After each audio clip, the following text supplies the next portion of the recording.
Hi champs, welcome back to evidyarthi.in। मैं हूँ मिताली और हम लोग स्टार्ट करने वाले अपने नेक्स्ट सेट ऑफ क्वेश्चंस को, जिनमें कि आप लोगों को असर्शन रीजन करने हैं। ठीक है, सो सबसे पहले देखते हैं क्वेश्चन नंबर 19 को। आपको देखना है यहाँ से, मैं आपको एक बार क्वेश्चन रीड करके बताती हूँ।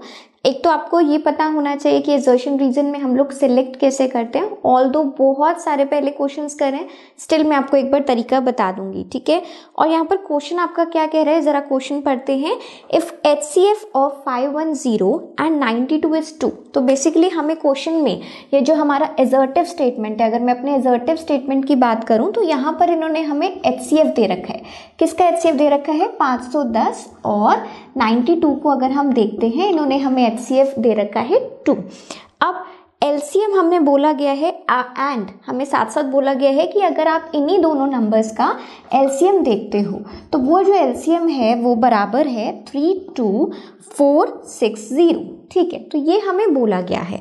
उसके बाद रीजन हमें दिया गया है क्योंकि HCF इंटू LCM दोनों नंबर्स का प्रोडक्ट होता है, तो दोनों नंबर्स का प्रोडक्ट इन्होंने लिख दिया। यहाँ पर HCF LCM हमने A एंड B का निकाला है। अब आप ये देखो ध्यान से कि रीजन तो हमें बिल्कुल करेक्ट दे रखा है, क्योंकि रीजन बेसिकली यही फॉर्मूला होता है ना, ठीक दे रखा है।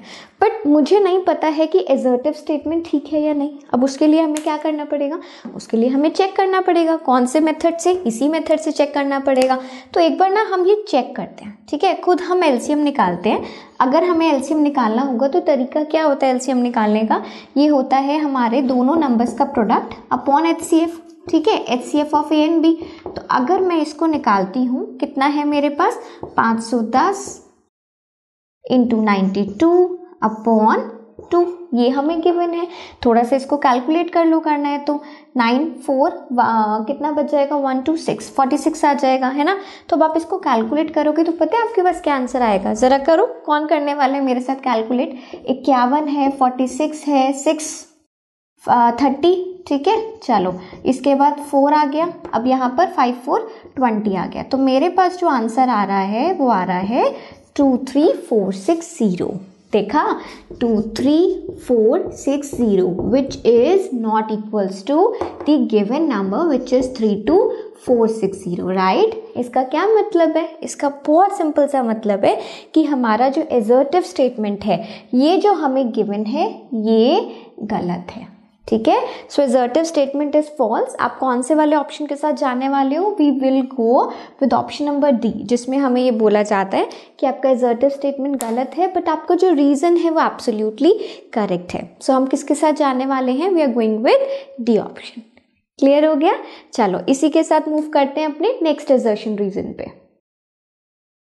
Now let's move to our next assertion, और जो कि हमारे सेक्शन ए का लास्ट क्वेश्चन भी है। सो क्वेश्चन एक बार देखते हैं। आप लोग एक बार यहाँ पर देखिए, क्वेश्चन आपको दे रखा है the ratio in which the line segment joining point 2 and -3, 5 and 6 internally divided by the x axis, ठीक है, इज 1:2। सो बेसिकली आपको क्वेश्चन में, यानी कि जो हमारा असर्टिव स्टेटमेंट है उसमें हमें गिवन ये है कि हमारे पास 2 पॉइंट्स हैं, एक है 2 और -3, ठीक है ना, और एक हमें दे दिया है 5 and 6। अब इसको जिस रेशियो में एक्स एक्सिस से पास होती हुई एक लाइन ने या फिर एक्स एक्सिस ने इंटरसेक्ट किया है या फिर कट किया है, वो जो रेशियो है वो रेशियो है आई थिंक 1:2 गिवन है हमें 1:2।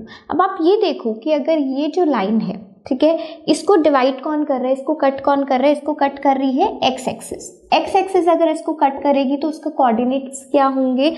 एक तो एक्स का कोई कोऑर्डिनेट होगा जिस पे उसने कट किया होगा, और इसका जो वाई कोऑर्डिनेट होगा वो हमारा 0 होगा। मानते हो ना? तो चलो अच्छा, मुझे हिंट बेसिकली इसी से मिलेगा, क्योंकि मुझे चेक क्या करना है कि ये रेशियो मुझे सही दे रखा है। अगर आप रीजन वाले स्टेटमेंट को देखोगे तो रीजन वाले स्टेटमेंट में हमें एक फॉर्मूला गिवन है कि जब भी आपको ऐसा कुछ निकालना होता है, so we need to use the formula mx2 plus nx1 upon m plus n। ठीक है, और ये तो हमारे x कोऑर्डिनेट के लिए हो गया, और इसी तरीके से my2 plus N Y one upon M plus N, ये हमें फॉर्मूला गिवन है। अब रीजन वाला स्टेटमेंट अगर देखा जाएगा तो वो कम्प्लीटली राइट है, क्योंकि फॉर्मूला हमें सही गिवन है। अगर यहाँ पे फॉर्मूला गलत होता तो हम सीधा इसको भी जज करते कि भाई ये तो गलत है, बट क्योंकि फॉर्मूला सही है तो मेरे पास काम क्या रह गया कि मुझे ये जज करना है कि जो रेशियो हमें गिवन है ये सही दे रखा है या नहीं। कैसे करेंगे? अगर मैं अपना एक्स कोऑर्डिनेट चेक करती हूँ तो यहाँ पर तो अननोन है, मुझे पता ही नहीं है कितने में डिवाइड कर रहा है, तो मैं इसको तो चेक नहीं कर सकती, बट मेरे को अपना वाई कोऑर्डिनेट पता है कि वो 0 है।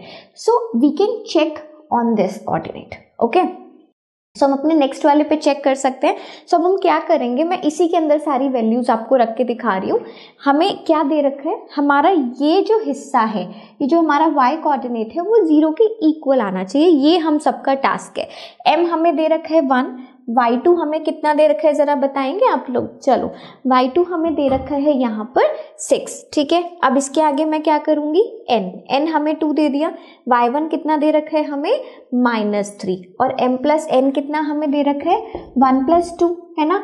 ये हमारा किसके बराबर आना चाहिए, ये हमारा 0 के बराबर आना चाहिए। सो 6 - 6 अपॉन 3, ठीक है ना, तो ये कितना आ गया, 0 आ गया। Hence the given ratio is correct। और इस वजह से मैं कह सकती हूँ the given ratio, जो भी हमें रेशियो गिवन है वो कितना है, is correct, वो बिल्कुल करेक्ट है। तो इसी स्टेटमेंट के बाद हम क्या बोल सकते हैं कि हमारा एजर्टिव स्टेटमेंट भी करेक्ट है, हमारा रीजन स्टेटमेंट तो करेक्ट था ही, एंड रीजन बिल्कुल सही है एजर्टिव स्टेटमेंट को लेके। That is why we people are going with. Clear हो गया आपको? तो बस इसको एक बार चेक करो, आप चाहते हो तो रफ में भी कर सकते हो, बट क्योंकि अगर 1 मार्क्स का क्वेश्चन है और थोड़ी सी भी वर्किंग उसमें दिखानी है तो आप उसको लिख भी सकते हो। That we are checking on the y coordinate, y क्योंकि इट्स गिवन टू बी 0, वो हमें 0 गिवन है। बस कर दो, काम खत्म, ठीक है ना। सो ये हमारा सेक्शन ए भी खत्म हो गया है, साथ ही साथ हमारे एजर्शन रीजन भी खत्म हो गए हैं, एंड आई थिंक काफ़ी इजी थे, अच्छे थे, इंटरेस्टिंग थे। तो चलिए अब हम लोग मूव करते हैं अपने सेकेंड सेक्शन की ओर, सेक्शन बी की ओर। Stay tuned with us everyone, bye bye and take care.